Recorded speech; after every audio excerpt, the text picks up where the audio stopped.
This court would like to read a statement into the record at this time.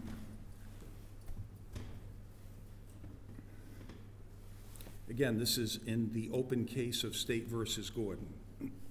Before proceeding to address the Attorney General's motion to vacate or quash this court's order to appear, this court wishes to place the following statement on the record. While this court was engaged in its deliberative process, the following posts were made by the Attorney General's office. But before I get that, let me just step back a bit and give you the chronology of preceding those posts. On Tuesday, November 7th, 2023, this court was presiding over a bench trial in the case of State versus Gordon, and that's case number P3 2021-0533A. That day, after both sides rested, the court began its deliberations. The court also informed counsel it would render its bench decision on Friday, November 10, 2023 at 9:30 a.m. The following morning, November 8, 2023, between 8:30 and 9 a.m., this court learned of a series of social media posts on X, formerly known as Twitter, by Attorney General Peter Nerona between 7:30 and 7:33 a.m. At that time, while this court was engaged in its deliberative process, the following posts were made. Quote, random thought before 8 a.m. bell rings. In the federal system, the prosecution must agree to a jury-waived trial in addition to the defendant. In the state system, only the defendant must agree. That's a real weakness in our state system and should be changed. Victims deserve justice too. The second post by Attorney General Nerona reads, quote, when some judges never oversee a jury trial, it's not a coincidence. Attorney General Nerona is the head of the Department of Attorney General. He has the ultimate authority over all matters handled by the department and has direct supervisory authority over all lawyers who are employed by his department, including the two prosecutors who tried the case that is presently before this court, State versus Gordon. On Friday, November 10, 2023, this court delivered two bench decisions following criminal bench trials the court had presided over the previous 2 weeks. The court read its handwritten 30-page State versus Gordon bench decision prepared within 48 hours of the conclusion of the trial into the record. After delivering this decision, the court believes it was ethically bound to address attorney misconduct that this court believes was blatantly and recklessly in violation of the Rhode Island Rules of Professional Conduct, which is the code of conduct applicable to all attorneys in the state of Rhode Island, including attorneys in government or elected positions. After rendering its decision, this court made a brief statement addressing the posts made by the Attorney General while this court, who is the fact finder in a bench trial, was deliberating its decision. This court ordered the appearance of Attorney General Nerona as the author of the posts, as the head of the Department of Attorney General, and as the supervisor of all prosecutors who appear before this court to discuss these posts. The Attorney General, in his written responses to this court's order to appear, repeatedly characterizes the purpose or intent of this discussion with the court as a, quote, hearing, close quote, or, quote, contempt, close quote, proceeding. Those descriptions of my order to appear are false and misrepresent the simple words of the court's order. The Attorney General has made it clear he will not comply with my order to appear through numerous media interviews and a recently filed motion to vacate this order, which the court will address shortly.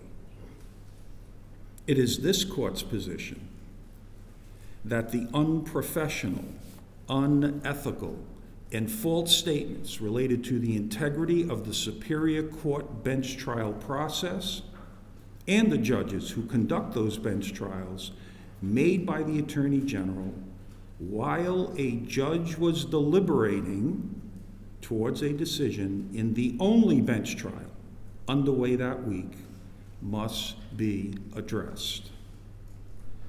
This court will not justify or excuse these false and disparaging attacks on the Superior Court or this court, and further, it would be disrespectful to all the attorneys in this state who follow those rules each and every day.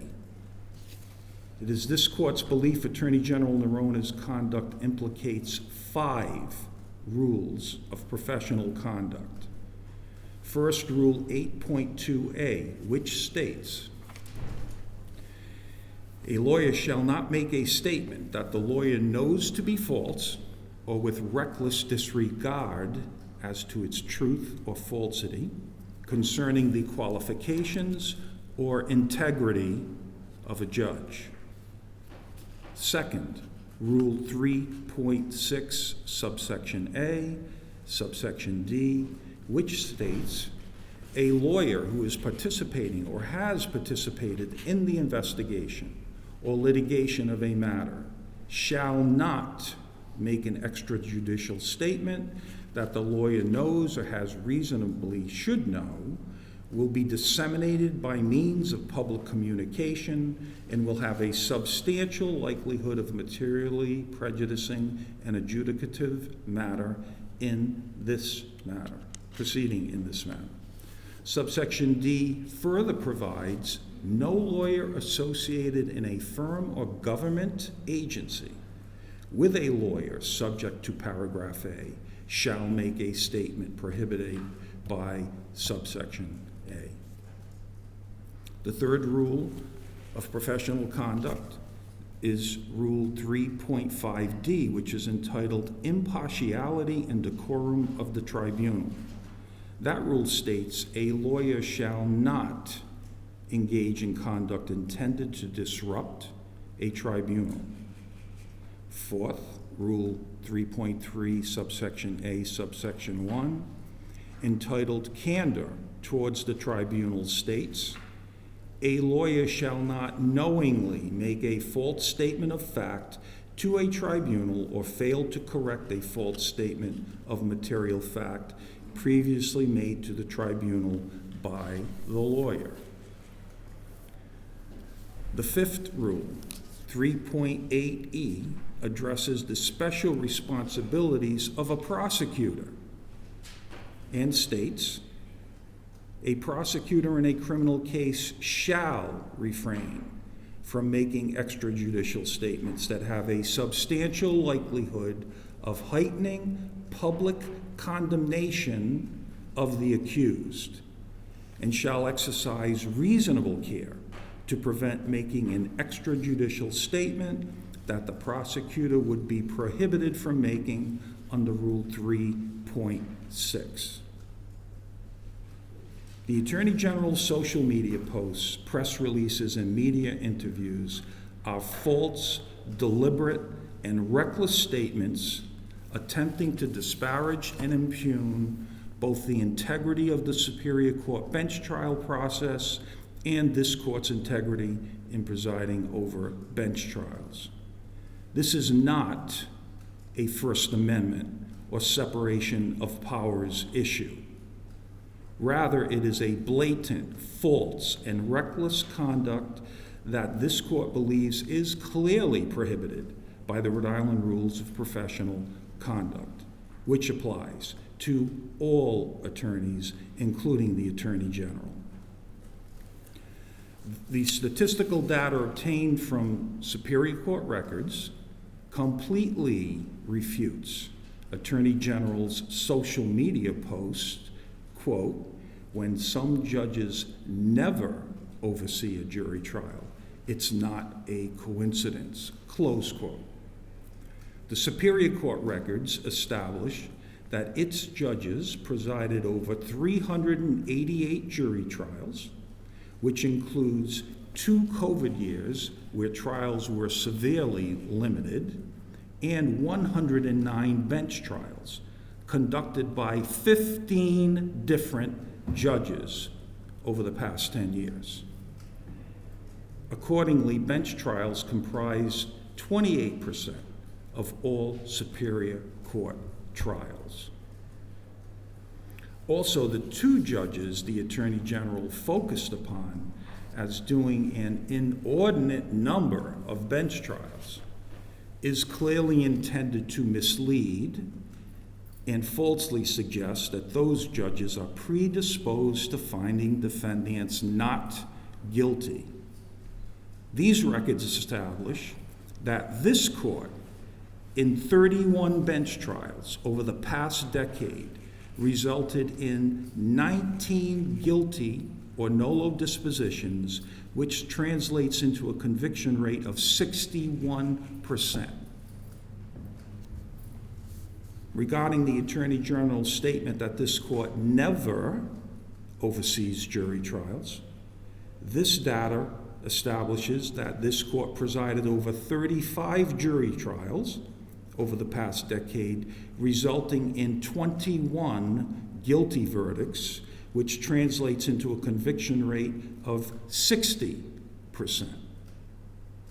This data establishes the state's conviction rate is nearly identical in both bench and jury trials.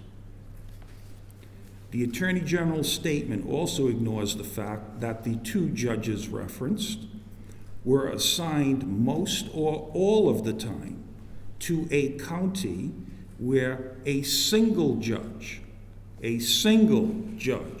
handles all the criminal trial matters, whether they be trials by jury or bench. That statement of the Attorney General is completely false, reckless, and a disparaging attack on the integrity of this court and the Superior Court bench trial process.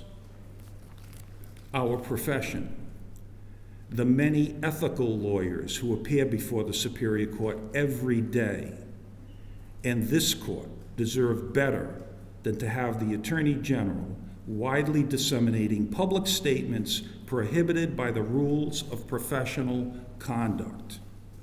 This false statement also ignores clear Rhode Island Supreme Court precedent in State versus Morais, M-O-R-A-I-S. That's reported at 203 Atlantic 2nd, 1150. It's a fairly recent 2019 case where our Supreme Court stated, Rhode Island law is well settled that a criminally accused defendant has an absolute right to waive a trial by jury. Further, the substantive right to invoke the bench trial belongs to the defendant. Finally, the Attorney General's claim that his statement impugning the integrity of this court during its deliberations in this trial is constitutionally protected speech.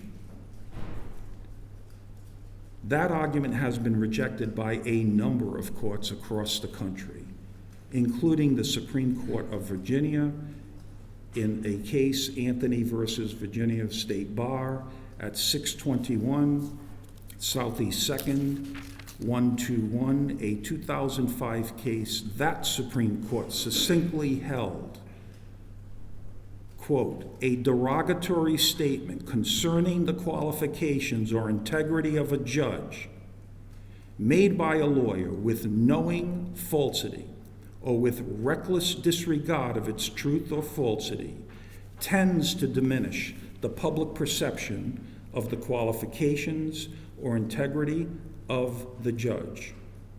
Such a statement creates a substantial likelihood of material prejudice to the administration of justice as a matter of law and is not, therefore, constitutionally protected speech, close quote.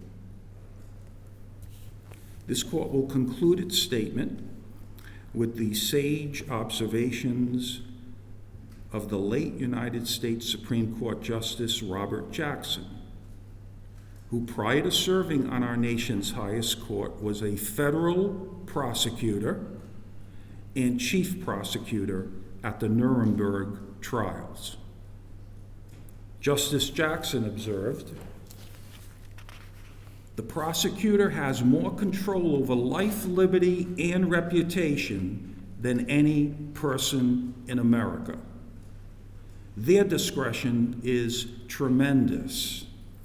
The qualities of a good prosecutor require a sensitiveness to fair play. The best protection against the abuse of power and the citizen's safety lies in the prosecutor who tempers zeal with human kindness, who seeks truth, not victims, who serves the law and not factional purposes, and who approaches his or her task with humility." Based upon Attorney General Norona's refusal to appear before this court repeatedly to discuss his conduct, and this court's recitation of the events occurring during the trial of this matter, which as possible violations of 5 rules of professional conduct, requires this court to refer this matter to the disciplinary board of the Supreme Court of Rhode Island. At this time, the court will withdraw its order, its previous order, requiring Attorney General Norona's appearance. The motion to vacate or quash that order now relates to an order no longer in existence and is therefore moot. A complaint form has been filed this morning with the disciplinary board, and this case, State versus Gordon, is now closed. This court will be in recess. All rise.